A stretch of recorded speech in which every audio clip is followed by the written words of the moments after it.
You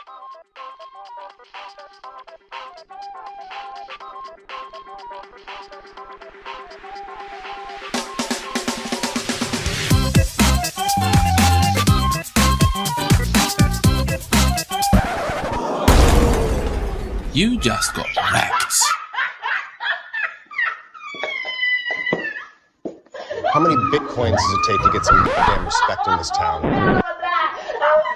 What's going on, guys? It's K-Dub here with another episode of Crypto Zombie. Welcome back to the channel. Hope you're having a great day today. Hope you guys got through the weekend without me, but I am back to talk about what is going on. For the first time in Bitcoin's history, we have put in 7 consecutive red weekly candles, and we are now actually putting in potentially an 8th red weekly candle. Now, I am telling you guys that we are massively oversold. We are, in fact, due for a bounce, and you can see right here how much these levels are really playing into the fact that Bitcoin is bouncing around these, right? I said this resistance right here. Remember, I told you guys, I said the resistances are, first of all, there's a lot of them overhead, and these would be the areas, unfortunately, to short, right? And as you can see right here, if you shorted this, we did go from 31,000 all the way down to where we're currently sitting right now. We did bounce off of the $29,000 area. Now, keep in mind, I'm not saying that you should short at this point because we do need to talk about what happened with this capitulation. Now, the thing is right here,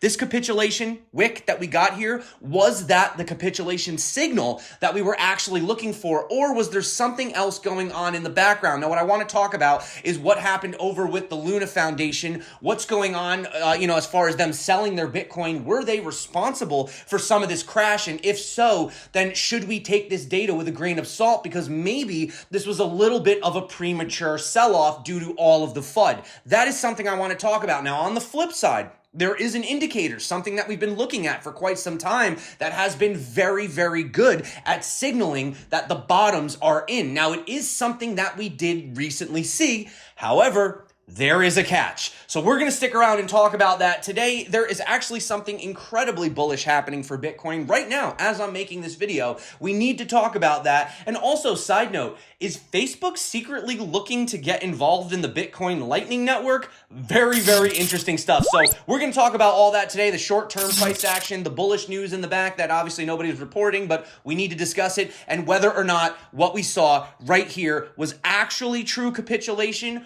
or maybe we might just have gotten a little bit tricked off sides because of all the FUD. So that's what we're going to talk about today. I love you guys. Thank you so much. If you're not subscribed, definitely consider it. We got a jam-packed video as usual again for you today. So let's dive in and have a look. Now, right now, guys, you can see that Bitcoin is in fact sitting right here at this level. Now, we have been bouncing between these resistances. We have $29,240, which should ultimately hold. You would hope it would hold. I am still anticipating, regardless of whether or not this was true capitulation, some kind of a bounce, at least back up to some of these levels. My first target minimally is around here at around $33,000 even, and the next is around $34,500. And the reason that these levels are so important is if we go all the way back here, okay, you can see the red level, the level that we're having difficulty right now, is because this was putting in a lot of that macro support during that downtrend, right? Yeah, we wicked below it a couple times, right? But we ultimately always got back above it. So that's why this red line is the most important first off. And then the second, as you can see right here, is simply because this is where we had this wick come down here, right? So essentially we just draw that out here, and we also had this wick right here. So that's why I'm looking at these potential levels, for Bitcoin to maybe try to bounce back up to at some point.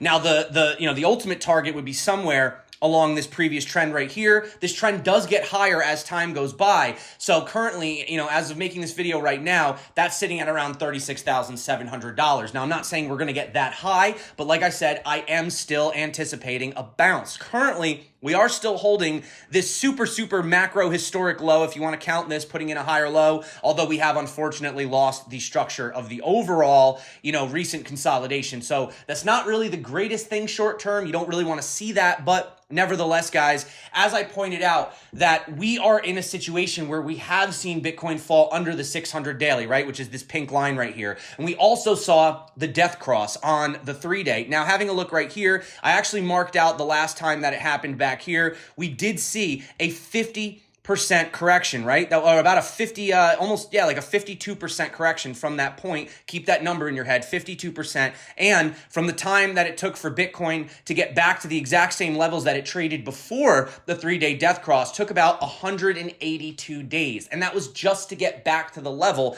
that we had the death cross at. So let's actually have a look and see what's going on. So we did have that 52% correction, right? So let's say hypothetically the same thing is going to happen and we are going to have a 52% correction from the moment of the death cross. So the price was sitting at around $40,800. $40,800 is the level that Bitcoin needs to reclaim in order for us to truly be in a bullish structure. If we don't get above 40,800, then you can't say we're really truly bullish short term. You can't say that the bulls are in control. They're not in control, right? We have to just look at what the charts are telling us. So if we have a look and assume, let's just say we do a 50% fall from 52% fall from that level, that actually brings the Bitcoin price to about $19,465. Now, keep in mind that the 200 weekly moving average is sitting at around $21,800. I do anticipate that to be the long-term support. So this is saying we can go to 19,000. So that would technically be below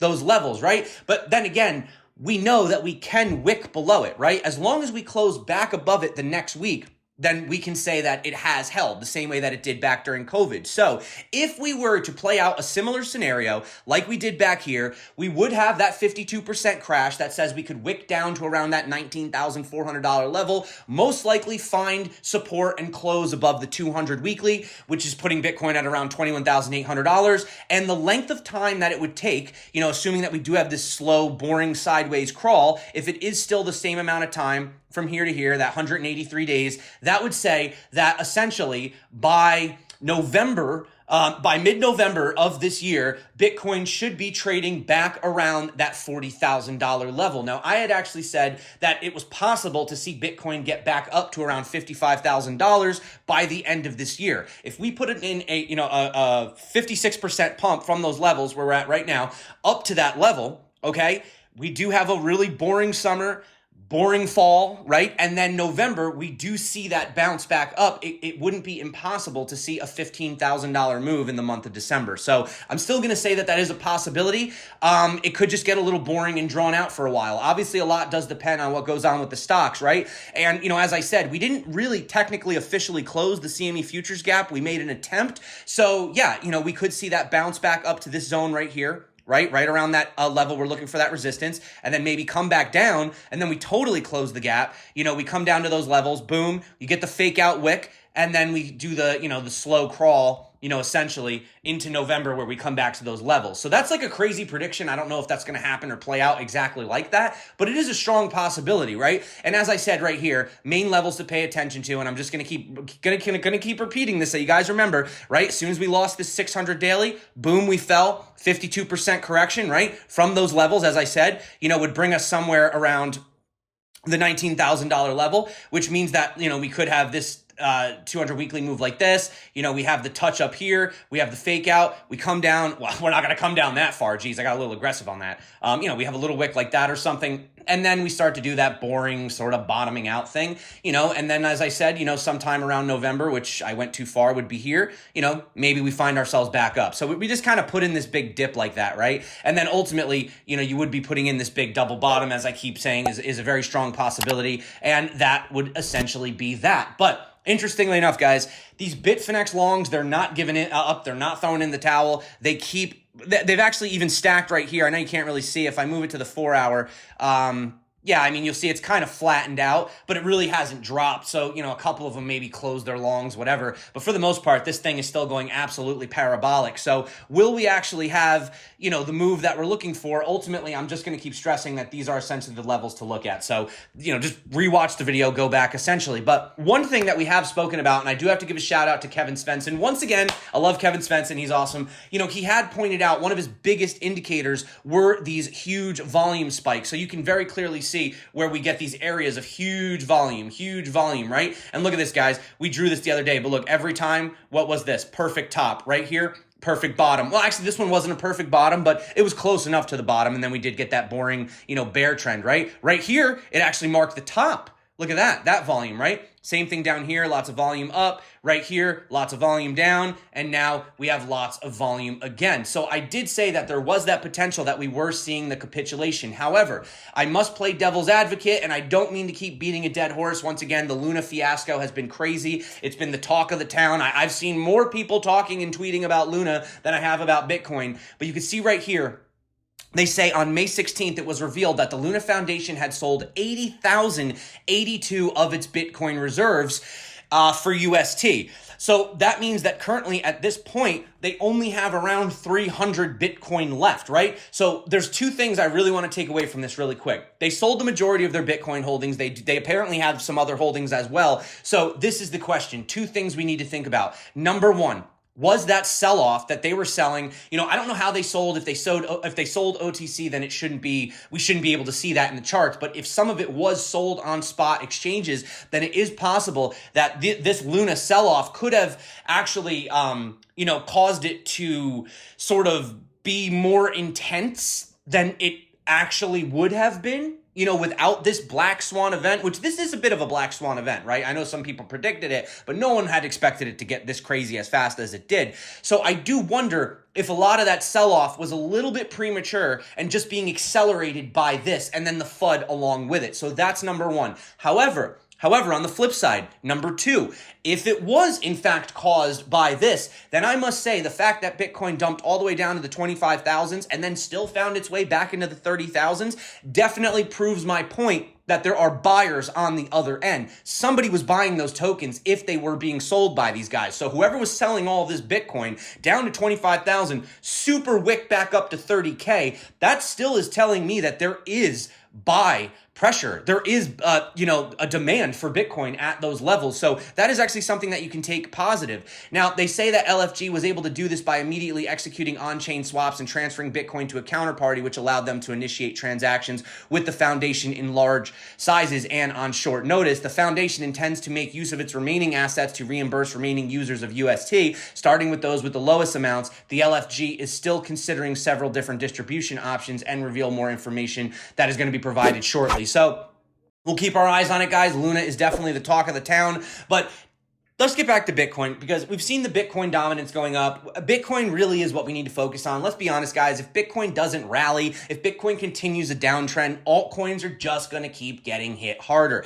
And these little bounces, these little mini bounces that everyone's getting so excited over, don't get caught on the wrong side. Unless they are altcoins that you believe in, that you are planning on holding, and you want a dollar cost average in them, then do them. But if you're just going to speculatively hop into altcoins because someone on Twitter said it was a great buy, then maybe right now is not the time if you don't have that conviction. Now, Lynn Alden, who is an economist, she actually came out and said that she thinks that the mid 20,000s are a super deep value for Bitcoin. She said when you look at things like dormancy flow, a bunch of different on-chain indicators are kind of at deep value. And at the end of the day, you have these wicks that go well below. That's kind of like a liquidity crisis. But overall, she says, I think we are in kind of a range where I don't know exactly where the bottom is going to be, but I do think we're in a phase where if you start dollar cost averaging or just are layering in purchases, it is a good opportunity to do it.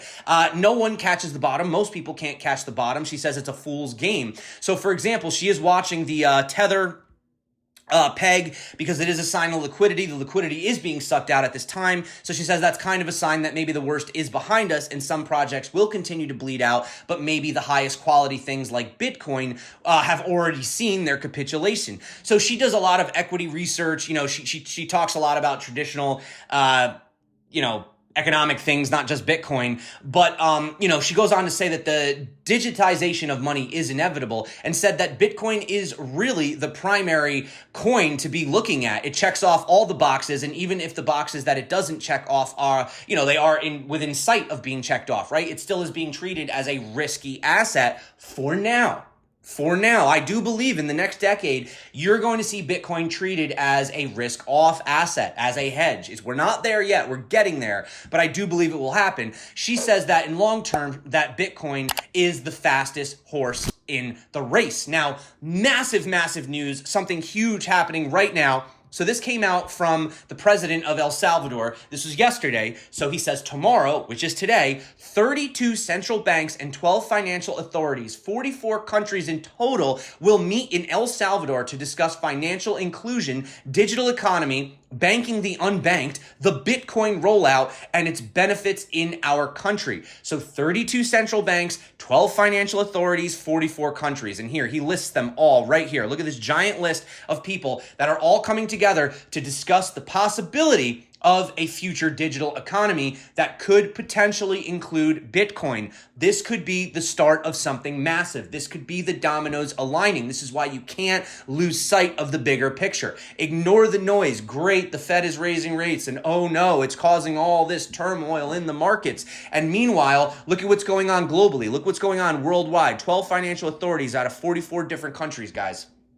32 central banks, 12 financial countries. So this is crazy. This is really big news. And I know that it's hard to talk about bullish news in a bear trend. You know, usually something like this would come out and you'd see the price skyrocket. It's not doing it, which is showing us that we are in that bearish trend. We are in a market full of fear. We're seeing the sell-offs in stocks. We're seeing the sell-offs in crypto, right? But it's only temporary. And here's just something that Bitcoin Beach pointed out. These are just some of the countries that you have some of these guys coming from right here. So you could see that is a very, very large portion of the world. It's a lot, right? And also these guys, Bitcoin Beach, were partially responsible for actually helping to contribute to El Salvador making their decision to, put Bitcoin as legal tender. So I think this is really cool. I think this is a lot of really good news. And on top of that, just pointing it out, one of the world's largest digital currency asset managers announced the launch of its first European ETF, which is going to be tracking Bloomberg's Grayscale Future of Finance Index. The newly arrived exchange-traded products are expected to be listed on the London Stock Exchange, LSE, Borsa Italia, and Deutsche Börse. So that is Grayscale launching first European ETF, which is also big news, but of course you won't hear the media talking about that. And I did want to just talk about this tweet from David Marcus. Now, I don't know what this means. I don't want to spread rumors that that I don't know about. But he said, I wanted to share that we are starting a new company called Lightspark to explore, build, and extend the capabilities and utility of Bitcoin. As a first step, we're actively assembling a team to dive deeper into the Lightning Network.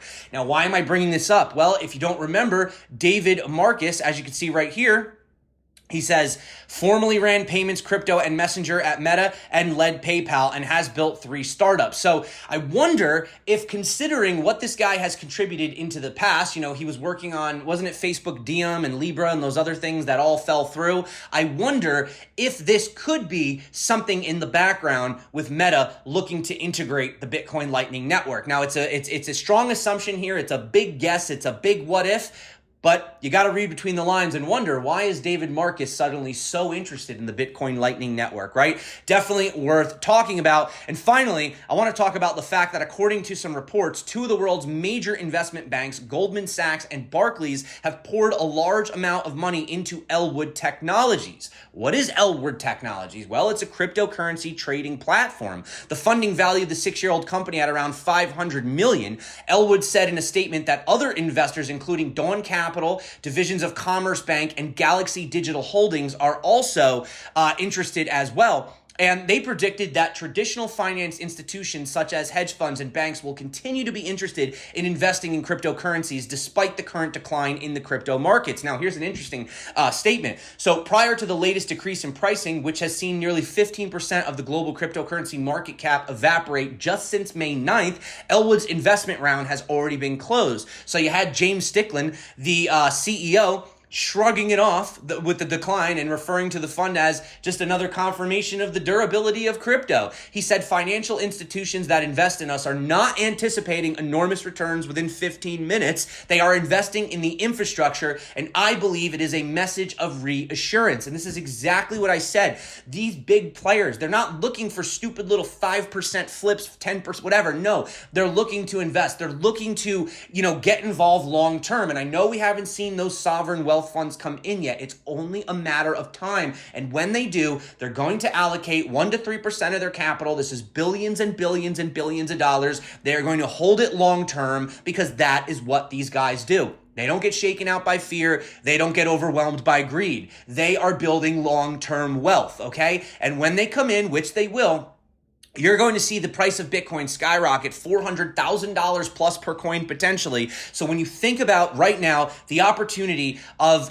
dollar cost averaging, buying Bitcoin, whatever you want to do, if you want to try to catch the bottom and sit totally in cash, do that. I'm not doing that. I have some cash. I have mostly Bitcoin. I'm riding the wave just like everyone else. If we get down to some of these crazy low levels, I'm going to start deploying my cash. But at the end of the day, if you buy at 29,000, or you buy at 15,000. Let's say we get these crazy numbers that these people are talking about. Is it really going to matter in a few years when Bitcoin and these guys are coming in? We have the spot ETF and Bitcoin's trading at $400,000, $500,000 a coin. Is it really going to matter at that point, guys? So that is it for me today. Thank you so much for coming back to the channel. Not much has changed. Same exact levels we've been looking at. We are expecting the bounce. Lots of resistance. I'm not saying you guys should short these levels, especially right now. Right now, I don't know if you didn't get that short on that resistance, I would hold off now because we've already come down and now touched the other support. But if you are interested in learning how to trade, make sure you get subscribed to this channel. I will tell you guys every day what I'm looking at, what I'm doing. I'll never tell you what to do.